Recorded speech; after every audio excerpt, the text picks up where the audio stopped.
Hey guys, Caspia here, bringing you another Mortal Monday interview. I'm here with Altaire, who played in the second mid-card game. So how are you doing, Altaire?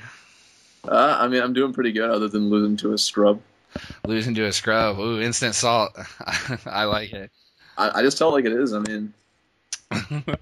right, well, before we get into the match, I do want to ask you a couple questions because I'm just getting to know you now, but I do not know your Mortal Kombat history. How did you get into Mortal Kombat, and have you always been a fan? I got into Mortal Kombat when I was about 5 years old. So, Nice, yeah, me too. yeah, no, I got into it with the first game. I've played every single game since. I skipped MK versus DC because, it's one of those things where I looked at it and I thought, this could maybe be good. But never got around to it because I thought, I don't want to beat up Batman with Sub-Zero. Right, yeah, those were my thoughts exactly when that game came out. As soon as I heard it was, going to be released, I saw Green Lantern and I was like, I always thought of Mortal Kombat as being badass, but Yeah. the Green Lantern being thrown in there, I don't know. In all But fairness, yeah, my big thing was that I thought it was mostly just a rehash, like they weren't going to do anything new. It was just going to be a crossover, so the characters hadn't really changed. But I guess that was not at all right. true, so my bad. Yeah, yeah, yeah, definitely not. Yeah, I basically have the same story as you. I quit playing, I think, when the 3D games came out, but got into this new one. What about fighting games in general? Do you play any other fighting games? Honestly, I play most of them. I'm a pretty big nerd in general, so I play just a lot of every game. But I think that's kind of my one most consistent genre. That's the one genre I go out of my way to play, the one I really put time into. So I play Street Fighter, I play Tekken, I haven't played BlazBlue in a while, but I used to put a lot of time into that. I need to kind of get back into it. Yeah, I haven't really played BlazBlue that much. I really want to get into other fighting games, but I have the PDP stick, so Oh, it only has the Mortal Kombat layout, so I feel like I can't really play the games to their full potential without a decent layout. if you get yourself a TE or something, that works for just about anything out there, I think. Right. So is that do you use a stick? No, I'm one of those glorified pad warriors. Glorified I'm pad just warrior. yeah, I use a decent pad, but yeah, I play everything on pad. I just found like as long as you can get around the execution for the most part, you should be fine. Like you can't really plink on a Right. pad. You can piano on a pad if you know what you're doing, but plinking on a Right. pad is a pain in the ass. Yeah, Mortal Kombat's my first fighting game, and I bought it for 360. So when I Oh, started playing on the pad, I could not handle that D-pad on the Xbox controller, so I went with the stick. But now I'm waiting for a hitbox, so that is gonna be my glory days, I think. hitbox is I pretty hope. legit. All Yeah, it's right, well, let's get into the match here. Why did you go with Noob? Is Noob your main? I'm in cyber sub. I'm Okay.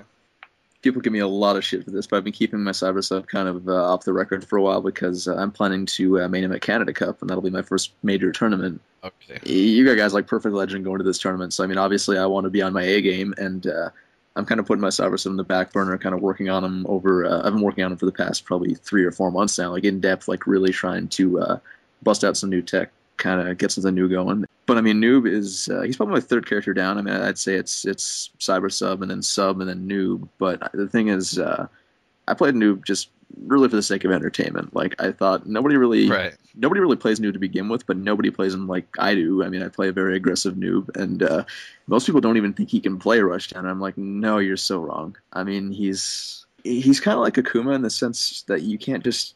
This is where the similarities end, but he's like him in the sense that you can't just rush in and flail around. You just set up what you're doing. Like setups are so integral to his game. Right, right. Yeah, I've seen a couple noobs online that actually didn't spam and played the aggressive rushdown style. I don't know if you've ever played against Boot Naka before, but that guy's noob is on key. I played him a couple times, yeah. Yeah, yeah. But yeah, I saw that you lingered on noob there for a while right before you chose him for the first match. Was that were you thinking there or were you just I was actually changing the stage. I'm like, okay? what do I want to go to look All school? right. Now, the last game, I'm not going to lie, I was lingering because I thought, oh, he went to Kung Lao. Do I want to go to Sub Zero? Right, right. Yeah, I definitely saw I went to Kung Lao. Did that make you nervous there at the end with the character switch? A little bit. Yeah. He is like the scrubbiest Kung Lao in the world. So, I guess I shouldn't have been afraid. But no, that is a pretty rough matchup. It's not really like, I don't think it's like 7-3 bad, but it's definitely on the rough end of 6-4. Right. Right. So how do you feel the match went overall? sounded like you had some raw emotion coming out right when we started. Well, I mean, I think it went as well as it could go playing with the scrubbiest player in the world, which isn't saying a whole hell of a lot. Right, right. Like, Right, it's like saying you're the prettiest waitress at Denny's, you know. So, more or less.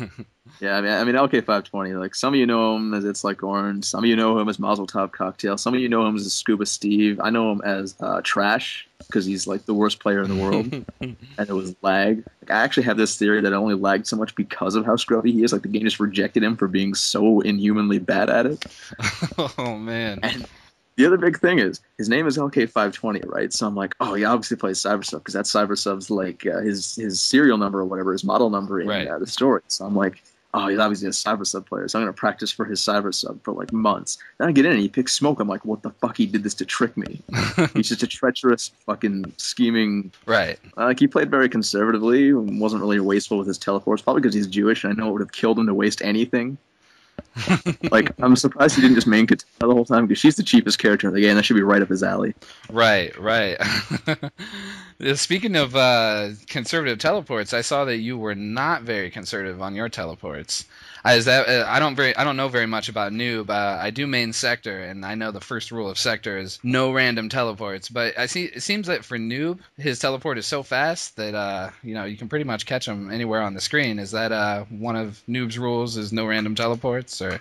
It's much the same as Sector. Like, it's kind of quirky. Like, obviously, any punishable teleport in the game has the same rule. Don't just throw it out at random. You're going to recoil. They're going to punish you for 30 or 40%. Right. But basically, the way it works is you take, let's say, Smoke, Ermac, and Scorpion, even Sector to an extent. Their teleports, actually not really Sector, I guess, but those first three, their teleports are mostly horizontal. They come in from the side, so you can't really anti-air on reaction with it. And I mean, Scorpion and Ermac's teleports are dick slow, so. Right. But generally, the faster teleports, you can punish a lot of attacks just on reaction. And with Noobs, because he comes up vertically, he can catch you out of the air with it. Right. Like, Sector can too, but I mean, I know, like, I play Sector as well, so I know what you mean. He's not always quick enough to anti-air on reaction. You got to kind of set it up. Right, definitely. I find myself trying to anticipate and actually throwing out a random teleport quite often. So yeah. I mean, I guess, like, in Sector's case, it's a little different because he has the rule where, if you're going to throw out a random teleport, it's not a good feeling, like, oh, I think it's going to work. You do an EX because at least that's safe. Right. Right. But I mean, Noob obviously doesn't have that luxury because he doesn't have a safe teleport. The EX just does more damage and has a sweet loophole effect thing. Right. But that's the important part. Obviously, it's not the damage; it's the sweet loophole effect. Right. Well, LK obviously played Smoke. Are you pretty comfortable with the Smoke matchup? I think I'm a lot more comfortable with it than most Noob players. Like, I guess you got Hidashura. Hidashura doesn't really fear that matchup, but most Smoke players seem to think it's the worst matchup in the world. Tom Brady thinks it's Noob's worst matchup. I don't agree with that at all. Right. I think the problem is that, for one, most Noobs don't acknowledge his rushdown game, and two, they just they look at it on paper. They think, oh, he's got a projectile counter. He can counter everything you can do. Noob only has projectiles. But I mean, just the general attitude that the community has about certain matchups, where they think, oh, this is a bad matchup because if you play like conventionally, it's not going to work. But sometimes you have to go against the grain. You got to do something different with your character to get around a bad matchup. Right. Right. Definitely. I mean, in Cybersub's case, people say, oh, well, this is a bad matchup because you can't use the dive kick. Well, I mean, in a lot of those matchups, if you just don't use the dive kick, you'll be okay. Right, right. There's a lot of that. Yeah. Well, it definitely was a very close game. It definitely came down to the wire. I was pretty nervous there at the end. Yeah, it was. I will say, like, I was a little salty about the black hole because I tried to uppercut. Same thing happened to CD Junior at Summer Jam. He was saying he was playing Eric Warda, and he tried to uppercut with Rain, and he got a down back two instead of down two. And I got the exact same input, which gave me the close black hole, which not a bad move, but at humping distance, it's not so effective. Yeah, definitely not in those intense situations like that. I was wondering if that was negative edge or not. Yeah, it was. I don't know if it was necessarily negative edge, but there's that kind of input glitch there. Not like a glitch, but just you know how easy it is to get a down back. So right. Well, all right. Do you have any final words for LK520? Yeah. Stop playing. Short and to the point. No, real talk. I just had to troll it up for this interview. LK520 is a great player, great guy. Like I play with him all the time. I'd say he's probably the guy I train with most often. We both felt a little off. I've been playing Street Fighter 4 AE all week. I've been trying to kind of get back into it. So my MK footsies are really suffering, and he's been he's been playing Smoke, so when he went to Kung Lao, he's like, oh god, what am I doing? Right. No, we actually played a few sets before we got on. We thought, okay, we'll play some practice sets. Like we did this to put on a show. Like he played Smoke and I played Noob, even though they're not our mains, because we thought we want to do whatever's gonna be the most entertaining. Right. Right. I don't have to prove anything to this guy. We go back and forth all the time. I mean, we have nothing to prove to one another. Right.